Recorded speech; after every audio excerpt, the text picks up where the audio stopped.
আলাইহিস সালাম মদিনায় হিজরত করলেন। কেন হিজরত করলেন? এবং মদিনা মুনাওয়ারায় গিয়ে প্রথম যে কাজটা করলেন, মসজিদ প্রতিষ্ঠা করলেন। কেন?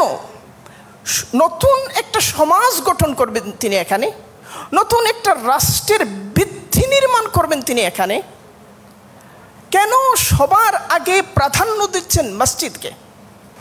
মদিনা মুনাওয়ারায় নবী আলাইহিস সালাম যেদিন গেলেন, ওই দিনটি ছিল সোমবার।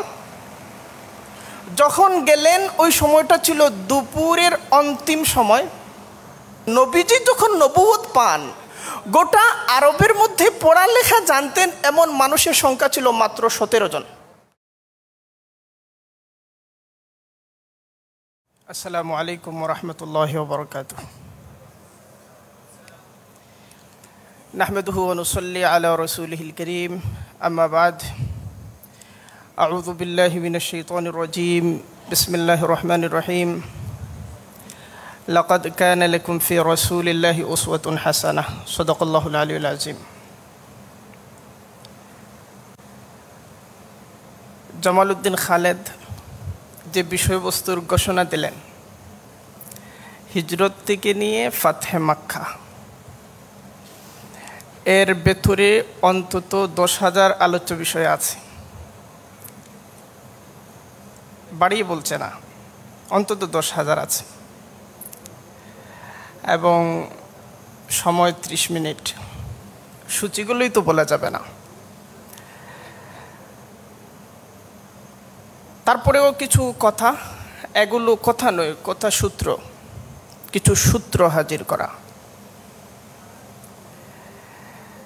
দেখেন, নবী করিম সাল্লাল্লাহু আলাইহি ওয়াসাল্লামের সাথে আমাদের যে সংযোগ, এই সংযোগের কয়েকটা ধরন আছে। একটা হলো আবেগের সংযোগ। আমার ভাই মৌলানা মুখতার সাহেব যে অসাধারণ বক্তব্য দিচ্ছিলেন, আমাদের আবেগ শিহরিত হচ্ছিল এবং এই সংযোগটা তাজা হচ্ছিল। আরেকটা হলো জ্ঞানের সংযোগ। বাংলাদেশে এমন একজন মুসলিমও পাওয়া যাবে না নবী আলাইহিস সালামের সাথে যার আবেগের সংযোগ নেই। আবেগের সংযোগটাকে জ্ঞানের সংযোগে নিয়ে যাওয়া ওলামার দায়িত্ব। কিন্তু জ্ঞানের সংযোগই যথেষ্ট না, চিন্তার সংযোগ, এটা হলো আরো গুরুত্বপূর্ণ। জ্ঞান থেকে চিন্তা নির্মিত হয়। আমরা যে ভাবি যে বাংলাদেশের চিন্তকরা নবী আলাইহিস সালামের জীবন আদর্শের আলোকে চিন্তা করবেন, কোত্থেকে? চিন্তা তো আসবে জ্ঞান থেকে। পূর্বশর্ত যেখানে নেই, ফলাফল আসবে কোত্থেকে? চিন্তার সংযোগ। কিন্তু চিন্তার সংযোগও যথেষ্ট না, বাস্তব কর্মের সংযোগ।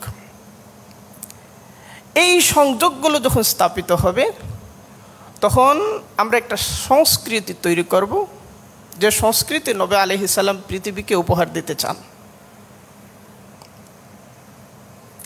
আমাদের সর্বত্র দেখবেন যে আবেগের ফেনা।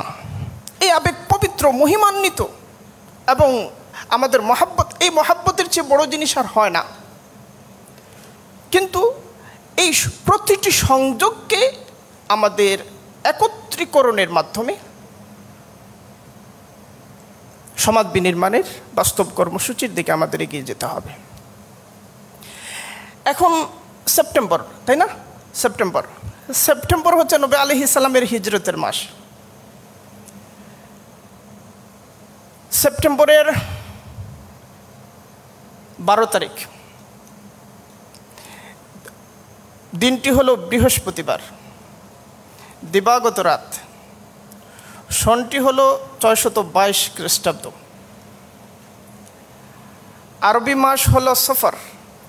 সফরের 27 তারিখ নবী করিম সাল্লাল্লাহু আলাইহি ওয়াসাল্লাম হযরত আবু বকরকে নিয়ে মক্কা থেকে বের হলেন, মদিনার উদ্দেশ্যে হিজরত করবেন।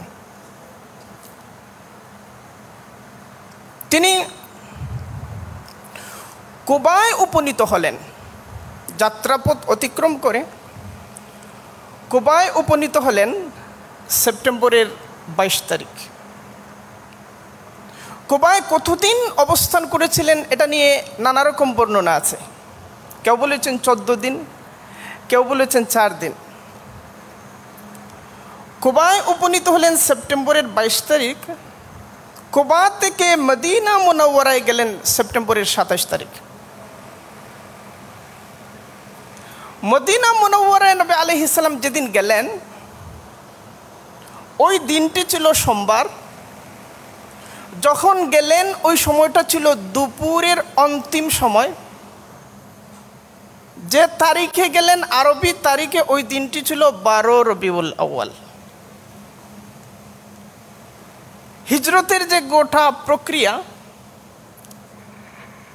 এই প্রক্রিয়া আমাদেরকে অর্থাৎ একটা সেপ্টেম্বরকে হিজরতের সাথে গভীরভাবে যুক্ত করে। এই যে নবী আলাইহিস সালাম হিজরি প্রথম বর্ষের 12 রবিউল আউয়াল থেকে মদিনায় জীবন শুরু করলেন। এই জিন্দেগির একটা ধাপ হলো মক্কা বিজয়ের মাধ্যমে, যা সমাপ্ত হয়েছিল, যা আমাদের আলোচ্য বিষয়ের আওতায়। মক্কা বিজয় ঘটল হিজরি 8 সনের রমজান মাসের 17 তারিখ সকাল ফজরের পরে মক্কা বিজয় সম্পন্ন হলো। হিজরি প্রথম বর্ষের রবিউল আউয়াল মাসের 12 তারিখ থেকে নিয়ে 12 তারিখ থেকে নয় 8 তারিখ থেকে নিয়ে, কারণ 8 তারিখ নবী আলাইহিস সালাম কুবায় উপনীত হয়েছেন। 8 তারিখ থেকে নিয়ে অষ্টম হিজরির 17 রমজানে মক্কা বিজয় সম্পন্ন হওয়া পর্যন্ত এই সময়কালকে ইমাম বুখারী রাহিমাহুল্লাহ তাআলা 8 বছর হিসেবে চিহ্নিত করেছেন। ইবনে হাজার আসকালানি রাহিমাহুল্লাহ তাআলা, মিশরের অনেক বড় আলেম, অনেক বড় পলিমাত, তিনি এটাকে 7 বছর হিসেবে চিহ্নিত করেছেন। কতিপয় ঐতিহাসিক তারা আরও সুস্পষ্ট করেছেন, তারা বলেছেন এটা হলো 7 বছর 3 মাস 17 দিন। এমনকি এই যে দিনের সময় না, ঘন্টার হিসাবও করেছেন, মিনিটের হিসাবও করেছেন। এগুলো কেন বলছি? এই যে ঘন্টা, মিনিট, দিন, সময়, কোন অক্তে আসলেন, কোথায় কি করলেন, এগুলো কেন বলছি? এজন্য বলছি যে নবী জীবনীর প্রতিটি অভিব্যক্তি, প্রতিটি মুহূর্ত ঐতিহাসিকতার দ্বারা প্রমাণিত, সংরক্ষিত, প্রতিষ্ঠিত এবং আজ পর্যন্ত আমাদের হাতে বিদ্যমান। যে কোনো মহাপুরুষ তার জীবনীর সাথে আমাদের এঙ্গেজমেন্ট কিভাবে হবে? অতীতের একজন মহাপুরুষ, তাকে আমরা কিভাবে জানবো? তার সাথে আমাদের সংযোগটা কিভাবে স্থাপিত হবে? অবশ্যই তার জীবন সম্পর্কিত তথ্যাবলী ঐতিহাসিক মধ্যস্থতায় আমাদের হাতে আসতে হবে, যাকে আমরা বিশ্বাস করে জ্ঞান হিসেবে আখ্যায়িত করতে পারি। অতীতের মহাপুরুষদের তথ্য আমাদের কাছে 2 মাধ্যমে আসে, 2 মাধ্যমে না 3 মাধ্যমে। একটা হলো পৌরাণিক মাধ্যমে। পৌরাণিক মাধ্যমে পৌরাণিক গ্রন্থের মধ্যে আছে। আপনারা আরফিউসের নাম জানেন, আপনারা আফ্রোদিতির নাম জানেন, এগুলো হচ্ছে দেবতা। পৌরাণিক মাধ্যমে আমরা পেয়েছি। আপনারা শ্রীরামের নাম জানেন, আপনারা কৃষ্ণের নাম জানেন, এগুলো আমরা কিভাবে পেয়েছি? পৌরাণিক মাধ্যমে। পৌরাণিক মাধ্যমে আমি বলছি না, এটা যদুনাথ সরকার বলেছেন, সমস্ত হিস্ট্রিয়ানরা এটা বলেছেন। এগুলো হচ্ছে হিন্দু পুরাণের মধ্যে আছে। হিন্দু পুরাণ একটা দুইটা না, অনেকগুলো, 18 পুরাণ, 18টা পুরাণ আছে, সেখানে বিভিন্ন মহাপুরুষের বিবরণ আছে। এবং এগুলো পুরাণ এর মানে হিস্ট্রি নয়, পুরাণের মানে হিস্ট্রি নয়। পুরাণের মধ্যে হনুমানের লেজ 3 কিলোমিটার লম্বা থাকে, আর ইতিহাসের মধ্যে হনুমানের লেজ বড় জোর 1 হাত লম্বা থাকে। এটা পুরাণ, হিস্ট্রি নয়। আচ্ছা, আমরা যীশু খ্রিস্টকে কীভাবে পাই? আপনি বাইবেল পড়েন, নিউ টেস্টামেন্ট পড়েন, নিউ টেস্টামেন্টের মধ্যেই তো যীশু খ্রিস্ট থাকবেন। নিউ টেস্টামেন্টের মধ্যে 4 বারের অধিক যীশু খ্রিস্টের সাথে আমাদের সাক্ষাৎ হয় না। 4 বারের অধিক সাক্ষাৎ হয় না। আমরা তার জীবন সম্পর্কে খুব অল্পই জানি, কিন্তু নবী আলাইহিস সালাম সম্পর্কে আমরা যা জানি এত বেশি জানি। নবী আলাইহিস সালামের জীবন নিয়ে আলোচনা করতে সমস্যাটা কি? তত্ত্বের সংকট নয়, তত্ত্বের প্রাচুর্য হলো সমস্যা। আপনি কোনটা রাখবেন আর কোনটা বাদ দিবেন, তত্ত্বের প্রাচুর্য হলো সমস্যা। আচ্ছা, এখন নবী করিম সাল্লাল্লাহু আলাইহি ওয়াসাল্লাম মদিনায় আসলেন। কুবায় মসজিদ প্রতিষ্ঠিত হলো। কুবায় এসে প্রথম যে কাজটা করলেন, মসজিদ প্রতিষ্ঠা করলেন। এবং মদিনা মুনাওয়ারায় গিয়ে প্রথম যে কাজটা করলেন, মসজিদ প্রতিষ্ঠা করলেন। কেন? নতুন একটা সমাজ গঠন করবেন তিনি এখানে, নতুন একটা রাষ্ট্রের ভিত্তি নির্মাণ করবেন তিনি এখানে। কেন সবার আগে প্রাধান্য দিচ্ছেন মসজিদকে? নবী আলাইহিস সালাম যে সভ্যতা এবং যে সংস্কৃতি পৃথিবীকে উপহার দিতে চেয়েছিলেন, এবং এজন্য তিনি, এটা ছিল তার মিশন। এই সভ্যতা সংস্কৃতির 2টা প্রান্ত ছিল, 2টা প্রান্ত। এক প্রান্ত হলো আল্লাহ সুবহানাহু ওয়া তাআলার সাথে সম্পর্কিত, আরেক প্রান্ত হলো সমস্ত মখলুকাতের সাথে, সমস্ত সৃষ্টি জগতের সাথে সম্পর্কিত। এই 2 সম্পর্কের একটা কেন্দ্রীয় মোহনার নাম হলো মসজিদ। আমরা মসজিদকে ভুলভাবে সংজ্ঞায়িত করি, মসজিদকে আমরা ভুলভাবে সংজ্ঞায়িত করি মসজিদ শব্দের শাব্দিক অর্থ দিয়ে, যে মসজিদ অর্থ হলো সেজদার জায়গা। শাব্দিক অর্থ দিয়ে সমস্ত কিছুকে সংজ্ঞায়িত করা যায় না। মসজিদ হলো সভ্যতা, যে কোনো সভ্যতা গঠনের, সভ্যতাটা যদি আদর্শ সভ্যতা হয়, সংস্কৃতিটা যদি বাস্তব এবং জীবনমুখী সংস্কৃতি হয়, তাহলে তার মধ্যে 2টা প্রান্ত থাকবে। একটা থাকবে অপার্থিব জগতের সাথে সম্পর্কিত, আরেকটা পার্থিব জগতে। একটা হবে ইহকালীন, আরেকটা হবে পারলৌকিক। একটা হবে দৈহিক, আরেকটা হবে আত্মিক। একটা হবে যুক্তি সংশ্লিষ্ট, আরেকটা হবে ওহী সংশ্লিষ্ট। এই 2 জিনিসের সমন্বিত মোহনার নাম হচ্ছে মসজিদ। নবী আলাইহিস সালাম মসজিদ গঠন করলেন। আপনারা যদি দেখেন যে গোটা মাদানী জীবন, মাদানী জীবনকে আমরা যদি আলাদা আলাদা চরিত্রগতভাবে বিশ্লেষণ করতে চাই, 3টা পর্যায়ে বিশ্লেষণ করতে পারি। একটা হলো মদিনায় আগমন থেকে নিয়ে 6ষ্ঠ হিজরির জিলকাদ মাস পর্যন্ত, জিলকাদা মাস পর্যন্ত, যেখানে হুদাইবিয়ার সন্ধি সংগঠিত হয়েছে। এটা হলো একটা পর্যায়। এই পর্যায়ে, অর্থাৎ মদিনায় আগমনের পর থেকে জিলকাদা মাস পর্যন্ত 6ষ্ঠ হিজরির হুদাইবিয়া সন্ধি পর্যন্ত, এই পর্যায়ে 50টা যুদ্ধ সংগঠিত হয়েছে। এটা হলো একটা পর্যায়। আরেকটা হলো 6ষ্ঠ হিজরির জিলকাদা মাস থেকে নিয়ে মক্কা বিজয় পর্যন্ত, এই পর্যায়ে সংগঠিত হয়েছে 12টা যুদ্ধ। এরপরে আরেকটা হলো মক্কা বিজয় থেকে নবী আলাইহিস সালামের ইন্তেকাল পর্যন্ত। এই পর্যায়ে আরও অনেকগুলো গাজওয়া এবং সারিয়া সংগঠিত হয়েছে। নবী আলাইহিস সালামের জীবদ্দশায় যতগুলো গাজওয়া এবং সারিয়া সংগঠিত হয়েছে, সর্বাধিক হিসাব যদি করি সেটা হচ্ছে 90, সর্বাধিক হিসাবে। গাজওয়ার সর্বনিম্ন সংখ্যা হলো 27, ঐতিহাসিকরা যে সংখ্যা দিয়েছেন এর মধ্যে সর্বনিম্ন হলো 27, সর্বোচ্চ হলো 27, সর্বনিম্ন হলো 19। আর সারিয়ার যে সংখ্যা পাই, সর্বনিম্ন হলো 35, সর্বোচ্চ হলো 63। এই যে যুদ্ধগুলো হলো, এতগুলো যুদ্ধ, 90টা যুদ্ধ প্রায়, কেন্দ্র কি ছিল? মসজিদ। নবী আলাইহিস সালাম 622 থেকে 632 পর্যন্ত এই 10 বছরের মাদানী জীবনে 10 লক্ষ বর্গমাইল এরিয়ার একটা ইসলামী রাষ্ট্র গঠন করলেন, যার আয়তন ছিল 10 লক্ষ বর্গমাইল এরিয়া। এই রাষ্ট্র গঠনের সাথে সাথে রাষ্ট্র পরিচালনার সমস্ত দায়িত্ব বর্তায়, বিচারক নিয়োগের দায়িত্ব বর্তায়, অর্থনৈতিক ম্যানেজমেন্টের দায়িত্ব বর্তায়, প্রতিরক্ষা ব্যবস্থার দায়িত্ব বর্তায়। সমস্ত কিছুর জন্য যোগ্য মানুষ তৈরি করার কেন্দ্রবিন্দু এই মসজিদ। এখান থেকে কূটনীতিবিদ তৈরি হয়েছেন, এখান থেকে নবী পরবর্তী বিশ্বের শাসক তৈরি হয়েছেন, এখান থেকে বিশ্বের বড় বড় সাম্রাজ্যকে ধূলিসাৎ করে দেন এমন সমরবিদ তৈরি হয়েছেন, খালিদ বিন ওয়ালিদের মতো।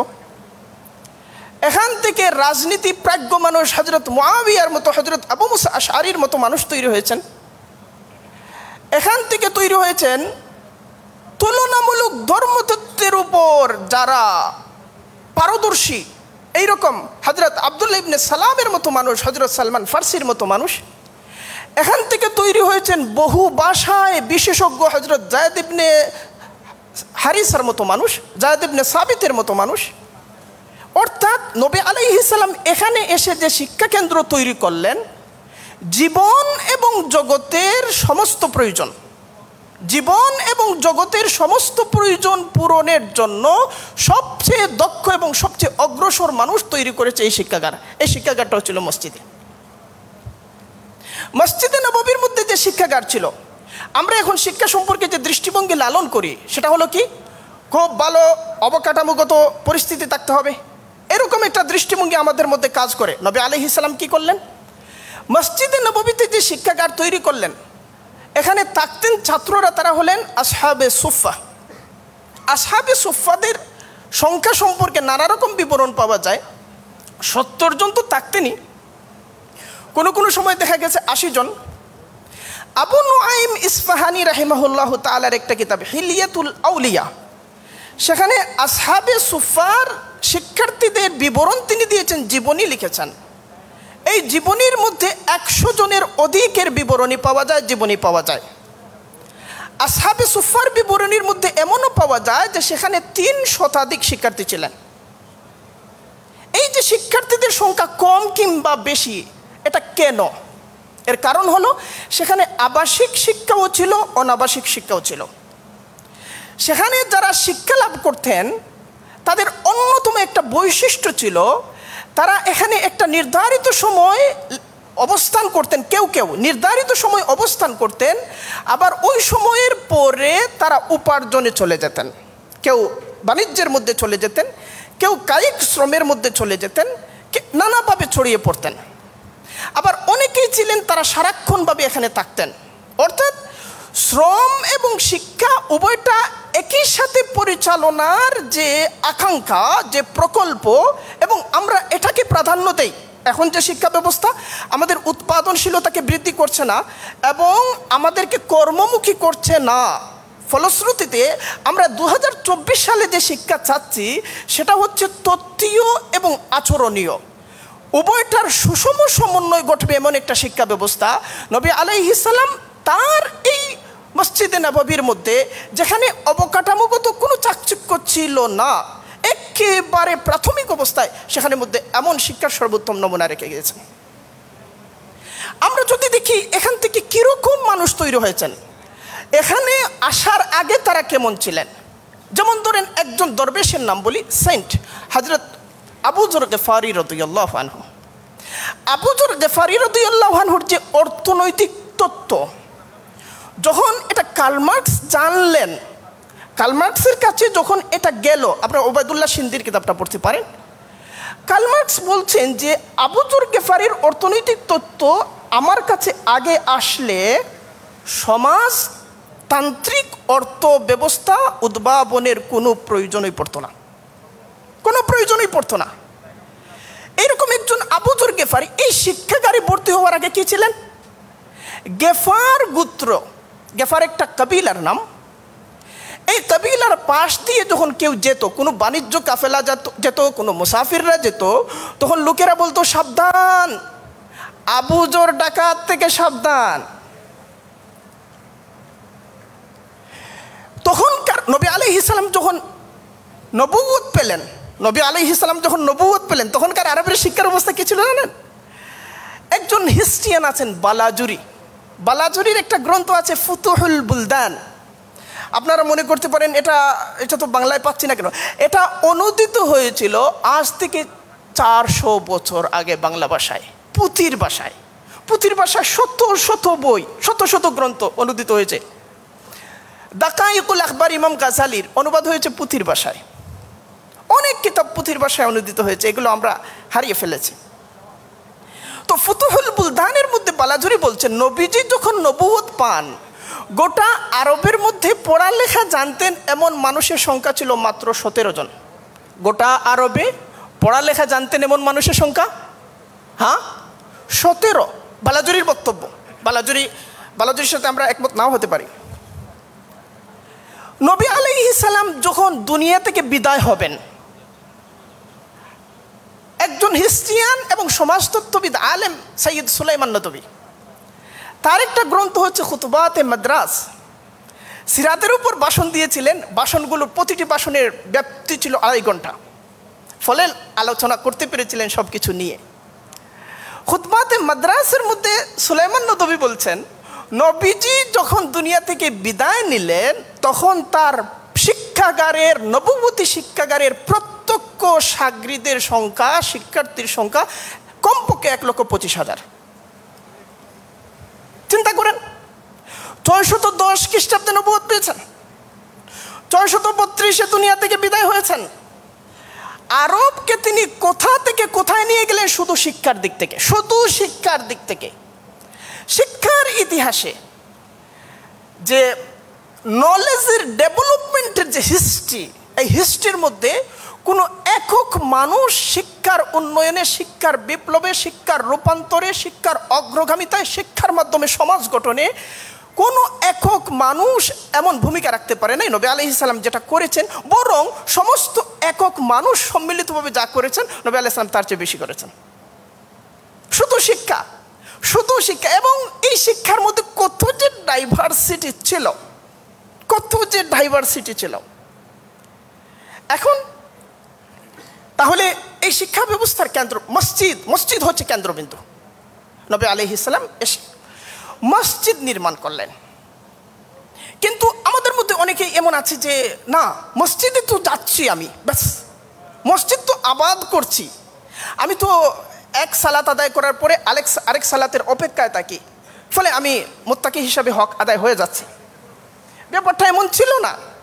নবী আলাইহিস সালাম কি করলেন দেখেন। নবী আলাইহিস সালামকে একটা রাষ্ট্র গঠন করতে হবে, ইসলামকে সমাজে, রাষ্ট্রে, সংস্কৃতিতে, সভ্যতায় পরিপূর্ণভাবে প্রতিষ্ঠিত করতে হবে। এর মানে হলো সভ্যতা, সমাজ, সংস্কৃতি, রাষ্ট্রকে ইসলামের হাতে সঁপে দিতে হবে। এই কাজ করতে গিয়ে নবী আলাইহিস সালাম কি করলেন? মদিনায় নবী আলাইহিস সালাম এসেছেন মক্কা থেকে হিজরত করে, তার সাথে মুহাজির সাহাবীরা এসেছেন। মুহাজির সাহাবীদের মানে কি? হিজরত করার অর্থ হলো আগে আপনার ঘর বাড়ি যা ছিল তার সমস্ত সত্য ত্যাগ করা। হিজরতের পরে আপনি ফিরে গিয়ে ওই জায়গার মালিকানার দাবি করতে পারবেন না। সমস্ত সত্য ত্যাগ করা, নিজেদের সহায় সম্পত্তি সহ সমস্ত কিছু তারা সেখানে ফেলে এসেছেন, কিচ্ছুই নেই তাদের কাছে। তারা ফেলে এসেছেন মদিনায়। এই মুহাজিরদের সাথে নবী আলাইহিস সালাম ভ্রাতৃত্বের একটা বন্ধন তৈরি করলেন আনসারদের মধ্যে, ভ্রাতৃত্বের একটা বন্ধন। আচ্ছা, মুহাজিররা যে সব ছেড়ে আসলেন, রক্তের বন্ধন ছেড়ে আসলেন, নতুন জাতীয়তা নির্মাণ করলেন আল্লাহ রাসূল। এই জাতীয়তা ভাষার ভিত্তিতে নয়, বর্ণের ভিত্তিতে নয়, রক্তের বন্ধনের ভিত্তিতে নয়। এই জাতীয়তা, এই বিষয়গুলো ভাষা, বর্ণ, রক্ত, ভূখণ্ড এগুলোকে গুরুত্ব দেয়, কিন্তু কেন্দ্রীয় গুরুত্ব হলো ঈমান। কেন্দ্রীয় গুরুত্ব হলো ঈমান। ঔপনিবেশিকতা কি করেছে? মুসলিমদেরকে ঈমানের ভিত্তিতে যে অখণ্ড বৈশ্বিক জাতীয়তা, এই জাতীয়তা থেকে বিচ্ছিন্ন করে বার্ষিক জাতীয়তা, ভূখণ্ডগত জাতীয়তা, বর্ণগত জাতীয়তা ইত্যাদির কূপের মধ্যে ফেলে দিয়ে এমন অবস্থা করেছে যে, দেখেন আমি কিন্তু আলোচনা শুরুই করতে পারি নাই, এখন নোটিশ শেষ হয়ে গেছে। আচ্ছা, আর বলেছি যে অন্তত এখানে কত হাজার বিষয় আছে? কম বলেছি, কিন্তু বেশি বললে আরও বাড়ানো যাবে। আচ্ছা, এখন জাতীয়তার দিকে আর যাচ্ছে না। নবী আলাইহিস সালাম কী করলেন? উখওয়াত তৈরি করলেন, ভ্রাতৃত্ব তৈরি করলেন। এবং একজন সাহাবী হযরত সাদ রাদিয়াল্লাহু আনহু, আরেকজন সাহাবী হযরত আব্দুর রহমান রাদিয়াল্লাহু আনহু, এই দুজন সাহাবীর মধ্যে ভ্রাতৃত্ব তৈরি করে দিলেন। সাদ রাদিয়াল্লাহু আনহু ছিলেন মদিনার সবচেয়ে ধনী মানুষ। একটা দৃষ্টান্ত দিচ্ছি ভ্রাতৃত্বটা কেমন ছিল। তো তিনি আব্দুর রহমান রাদিয়াল্লাহু আনহুকে বললেন যে আল্লাহ রাসূল যেহেতু ভ্রাতৃত্ব তৈরি করে দিয়েছেন, এই ভ্রাতৃত্বের প্রথম দুটি শর্ত ছিল। একটা শর্ত ছিল প্রত্যেকের সুখে দুঃখে কাছে থাকতে হবে। দ্বিতীয় শর্ত ছিল একজনের মৃত্যুর পর আরেকজন উত্তরাধিকার সম্পত্তি লাভ করবেন। পরের বছর নতুন আয়াত নাজিলের মাধ্যমে উত্তরাধিকারের শর্তটা বাতিল হয়ে গেল, শুধু একটা থাকলো। হযরত সাদ রাদিয়াল্লাহু আনহু আব্দুর রহমান রাদিয়াল্লাহু আনহুকে বললেন যে আমি মদিনার সবচেয়ে ধনী মানুষ, আমার সম্পত্তির অর্ধেক আপনার, আমার 2 স্ত্রী আছেন, এদের মধ্যে যাকে আপনার অধিকতর পছন্দনীয় মনে হয় সে আপনার, আপনি নিয়ে যান। আব্দুর রহমান কি বললেন? তিনি বললেন আমার এগুলোর দরকার নেই, আমাকে মদিনার বাজারটা দেখিয়ে দেন, মদিনার বাজারের গলিটা দেখিয়ে দেন। তাকে বনু কায়নুকার বাজার দেখানো হলো, সেখানে তিনি ঘি এবং পনিরের ব্যবসা করলেন এবং অচিরেই তিনি মদিনার অন্যতম ধনী মানুষ হয়ে গেলেন। এখানে ব্যাপারটা কি দাঁড়াচ্ছে?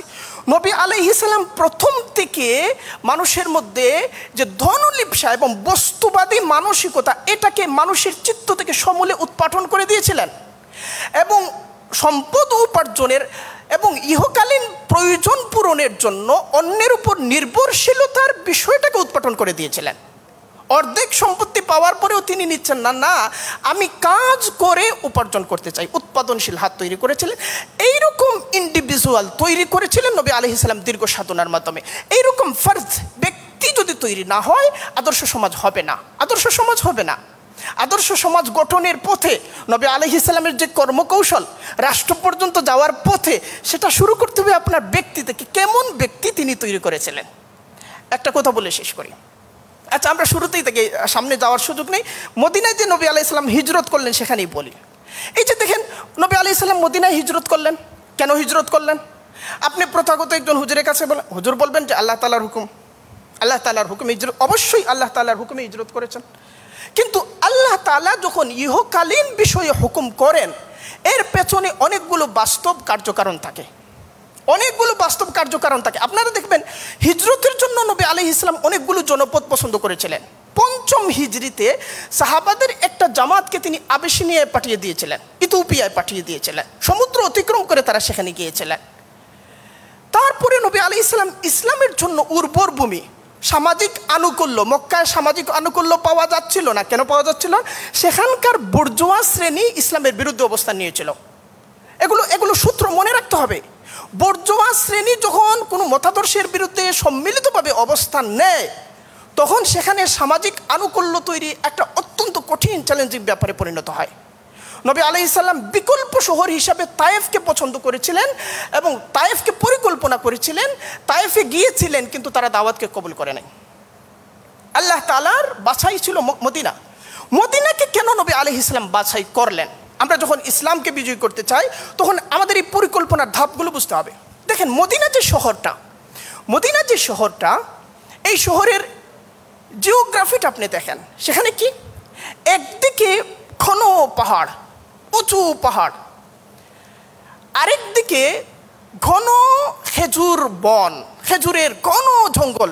সুন্দরবন যেভাবে ঘূর্ণিঝড় আটকে দেয়, এরকম ঘন খেজুর বন ছিল। আরেকদিকে ছিল হাররা হলো এমন একটা এলাকা যেখানে প্রচুর পরিমাণে লাভা উদ্গীরণ হয়। ফলে 3 দিক থেকে প্রাকৃতিকভাবে সুরক্ষিত মদিনা। শুধুমাত্র একদিক থেকে খোলা ময়দান।